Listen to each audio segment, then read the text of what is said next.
Hello everyone, I am Doodlemans86 and today I'm going to review the Superman vs. Godzilla action figure pack. Last time I reviewed the Kong vs. Batman pack, which was pretty good, although I am a much bigger fan of Godzilla and Superman. Here we have the Last Son of Krypton versus the King of the Monsters. So, without further ado, let's start with the packaging. The box looks really good. It is big, and as you can see, we have the wallpaper, which is of several DC comics, which is great. There we have the MonsterVerse and DC logos. Sides look fine. The back, I think, is the best part of the box. Just like the Kong one, we have some art featuring the two characters, and this looks really great. Here we have Superman, and we have Godzilla's face. Let's get to the figure. First, I'll take a look at Superman, then Godzilla, and then the accessories, then the height comparison. So, two figures, well, technically three figures, and you'll see what I mean in a second. But here we have Superman. So, not that I've done a review yet, but that new movie was really great. I loved the new Superman movie. And, just in time, this set actually released last month in August, but it seems like just now the set is starting to ship out online and it's showing up in stores, so that's really great. Probably at GameStop. That's where I've seen a lot of the Kong vs. Batman and Flash vs. Titano sets, so your best bet is to check at Target or GameStop, especially GameStop. As you can see, the paint apps are really clean. I like how smooth he looks. The hair looks great. It's black. We have the curly S, and you can see he has a screaming head sculpt. I would have preferred a closed mouth, but I understand why they went with this, because he is fighting Godzilla, so angry head sculpt. But yeah. We have the cape, which is pretty short, but it is of very good quality. There are bendy wires here to pose it. We have the S, which is amazing. We have the muscular look. We have the S, which is pretty big. I like how big it is. The belt is yellow. We have the red diapers. We have the legs, which look great.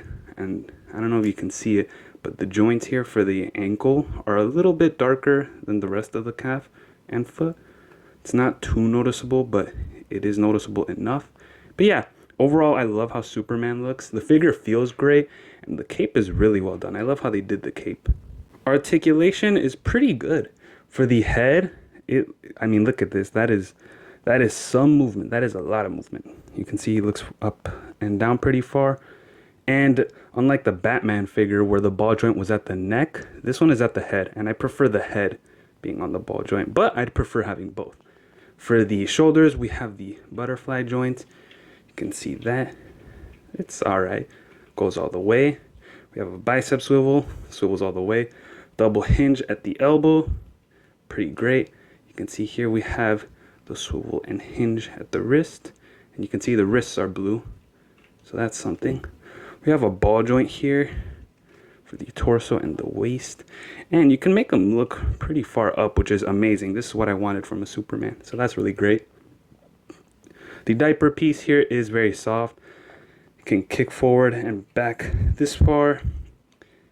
That is beautiful. You can do the Superman kick. No drop down from what I can see, and we have a double hinge at the knees.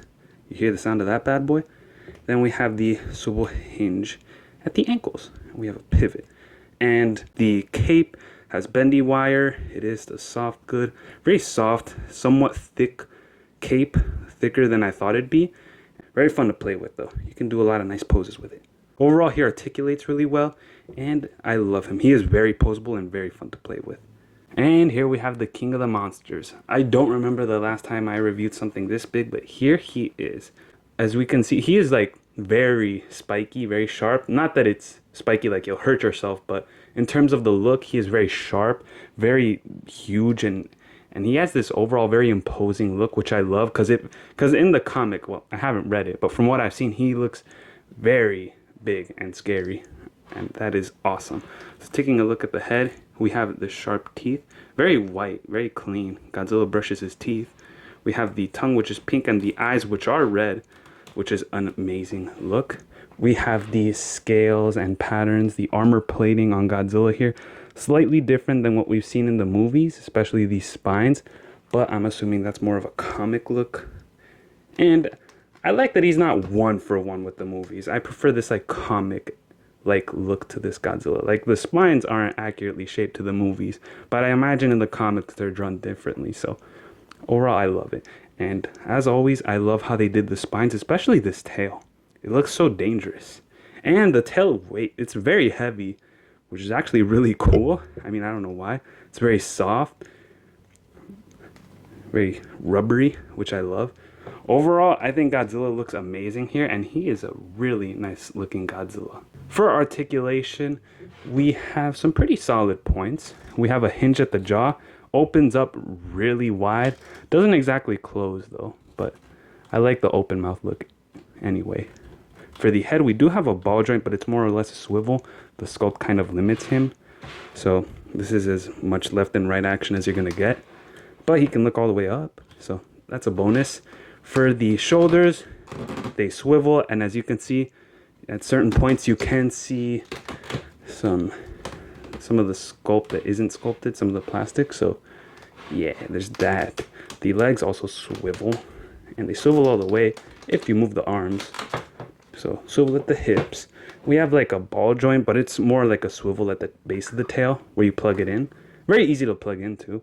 And something interesting is the tail is on a bendy wire. So you can see the holes here. Very fun. It's kind of hard here because there's a lot of sculpt here, but you can, look at that, bendy wire.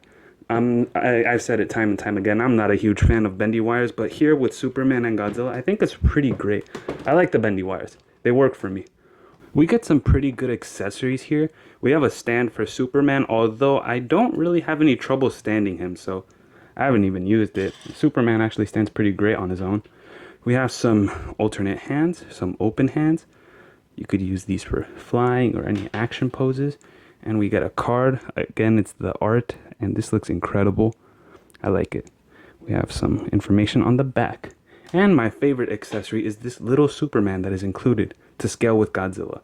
I'm a huge fan of minifigures, and there is some articulation here. We have a swivel at the head. We have a swivel here, and the cape is soft, so you can swivel freely. We have ball joints at the shoulder, which is pretty good, and we can move the legs forward and back. So yeah, overall pretty great articulation and really great sculpt and paint apps for this little Superman. I'm gonna do some size comparisons while talking about the figures. The mini Superman is 3 inches tall, the regular Superman is 7 inches tall, and Godzilla is 12 inches tall. Pretty big figures, except for the mini. But yeah, they stand pretty well next to other figures in my collection. These are some figures you may have, and I'm comparing these guys to other guys in my collection that are similar to give you an idea of how they look next to each other. For the Superman, they look really great, and they look good next to the Batman. So that's pretty good. As for Godzilla here, he is pretty tall. I think he's well, besides the RC Godzilla, he is one of the taller Godzillas in my collection. He is really huge. He looks deadly. I love that about him. He looks very scary with those red eyes and the huge sharp look. I like how he looks next to the other Godzillas. This pack is $80. You can find them on Amazon and Big Bad Toy Store for the same price, and I'm assuming you can find them at Target and GameStop also for $80, so that's pretty neat. I would say this pack is worth picking up. These figures are really great, and I do love the Superman. He is very well done. He looks clean. He's very fun to pose and play with, and the little Superman is a neat addition. The Godzilla is also really good, so if you're looking for a 12-inch Godzilla, this could be it unless you prefer a different design or you prefer the Playmates. There's a lot of options, which is really cool, and each option has their different take on these characters, which is really great because you get a lot of variety here. You can collect different versions of the same character, you know? So that's really great, and I like this version of Godzilla. He's huge, he's scary, and he's very well done, and I recommend it if you can find it. Thank you all for watching, and I'll see you all next time. Bye bye.